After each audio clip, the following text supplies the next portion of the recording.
This is a day that I have personally feared since the beginning of the podcast. And it's the day where we recorded an entire hour-long episode.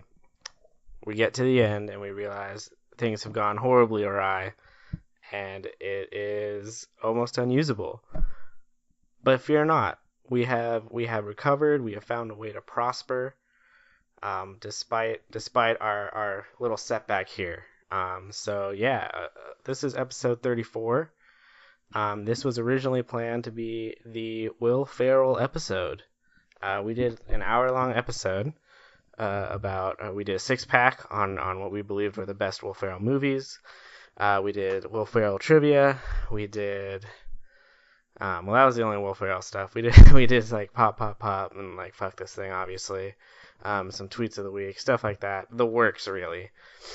But unfortunately, when we got to the end, for some reason, it only recorded Noah, and it didn't record any of me, which made it pretty difficult to use. So, fear not. What we have done, as people in the industry like to say, when life gives you lemons, you make that bitch a lemon macaroon. That's what you do, and that's exactly what we've done here. We've put together, cut and paste a little best of Noah from the Lost Will Ferrell episode. So hopefully you can still enjoy it. It's just kind of going through some of the best moments of Noah, 100% out of context, which honestly makes it. I might believe this might be our best episode or our worst.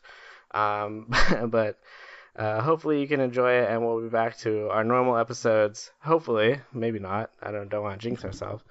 In a couple weeks. So with that, enjoy the best of Noah from episode 34, the Lost Will Ferrell episode. All right, so my number 6 is The Other Guys, a classic Mark Wahlberg, Will Ferrell movie, which is one of those movies. The first time I watched it, I was like, okay, this is a good movie. It was funny. I enjoyed it. But it actually got better the second and third and fourth time I watched it. Mark Wahlberg and Will Ferrell have a good chemistry. Like the Daddy's Home movie, I watched the first or second one. I can't remember. And it's not near the top 6. It's not even an honorable mention. But it was still, it was a funny movie because they're really good together. My number 5, which feels way too low, is Old School. His first, it feels like his first big, he was the star in a movie that broke out, you know? I don't know if that's for sure. I kind of just made that up. However, that's what it feels like. He just had a classic character, Frank the Tank, classic scenes of going streaking. I think that was probably my favorite Will Ferrell moment of the movie. We're going streaking! And it's just him running naked.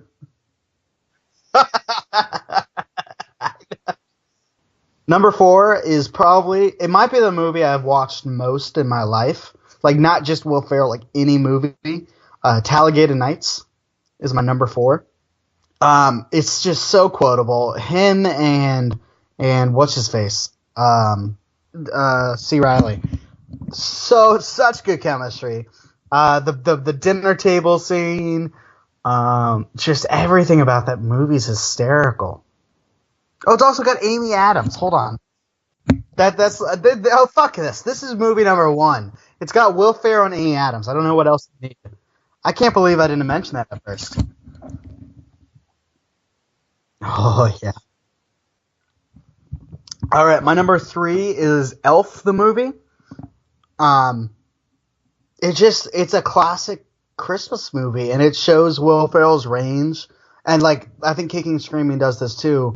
Of a lot of his comedies are kind of more mature and occasionally raunchy. Elf is not in any way. It's heartwarming. It makes you laugh. It makes you sad. It hits everything. It's just a classic movie.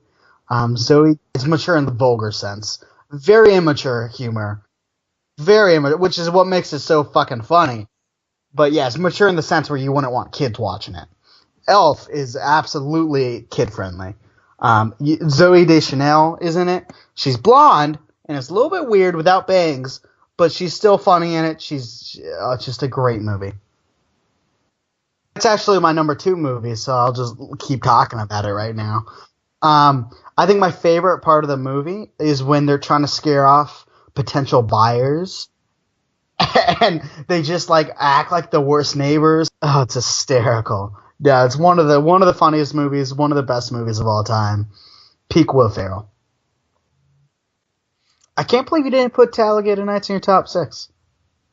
Anchorman is probably it might be the best comedy of all time.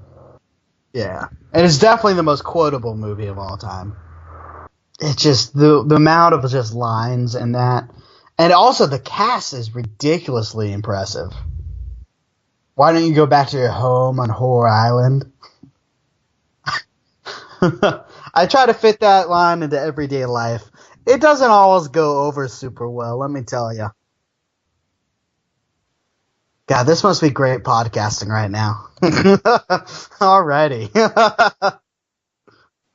What future co-star did Will Ferrell beat out for a spot in SNL the year he tried out?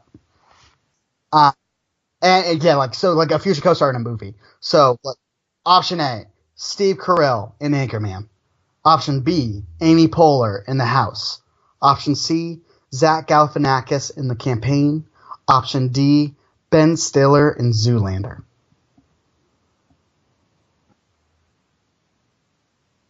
Wrong. Steve Carell in Anchorman. My Pop is season 2 of Westworld is coming out this Sunday, and the hype is very real. I'm hoping Reddit doesn't spoil every surprise this season like they did last season. It is uncanny how accurate they were. Like I was following along because I was like, oh, that's interesting. Not going to happen, but it's interesting. I'm glad they thought of that. And then it just all happened. Oh. My tweet of the week, actually, I saw today. It was retweeted by some Cowboys blogger, or ex-blogger. He quote-unquote retired, but he still tweets about the Cowboys all the time. The tweet read, Michael Jackson versus Beyonce is Stan Twitter's Michael Jordan versus LeBron.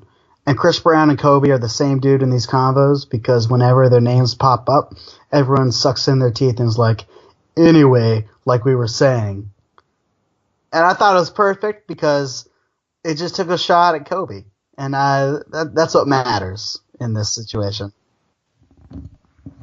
Jesus, Jesus.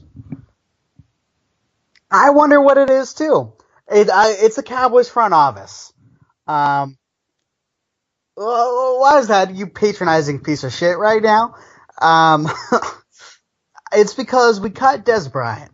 And there's so many dumb parts about this. There's a few valid reasons. I'm going to go over the valid reasons real quick. I'll be fair. I'm going to shoot down those valid reasons. If I am nothing, if I am not fair, reasons we should have got him. One, he makes too much money. His contract, he's definitely, over his production the past 3 years, he's definitely getting overpaid. No doubt about that. However, if you look at the contracts the receivers been getting this offseason, what Sammy Watkins is making, what Landry's making, what Odell Beckham Jr. is about to become a prince. I swear to God, he's going to make that much money. It's ridiculous. After this offseason, he really wasn't getting overpaid. He was being paid a fair amount.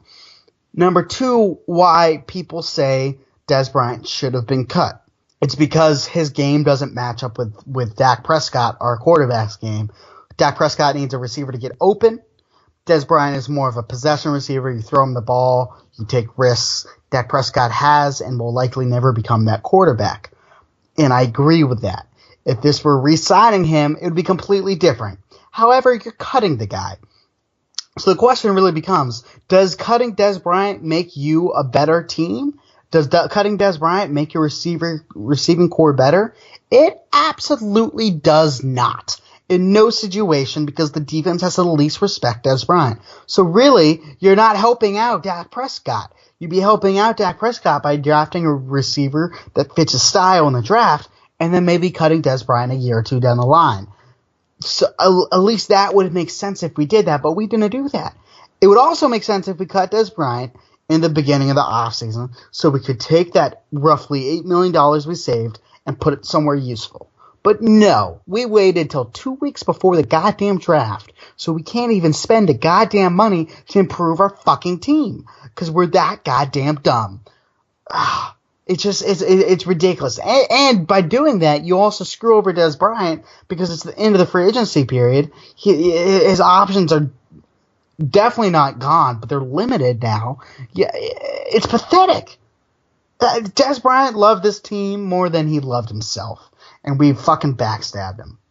Oh shit! I picked out. So I've been drinking a lot of Coors Light lately, but I didn't drink a Coors Light today. I went and got out a good beer in order to say this. So I'm glad we remembered. From Bill's Brewery in Michigan, I'm drinking their porter. The name of the beer is Porter, as you can see. I'm going to show you it. It's a very cool label, right? It's defined as a robust porter. It's delicious. It's got hints of chocolate and coffee. It is actually delicious. I've been really enjoying it. Mm-hmm. You know what I learned?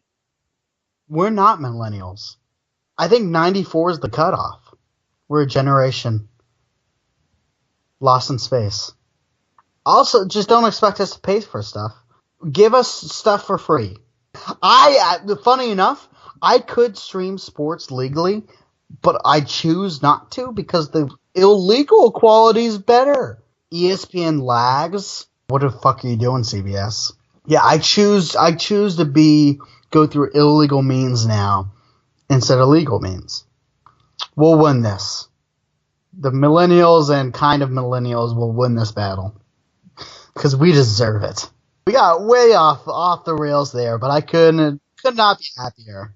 R.I.P. Will Ferrell. Have a good week.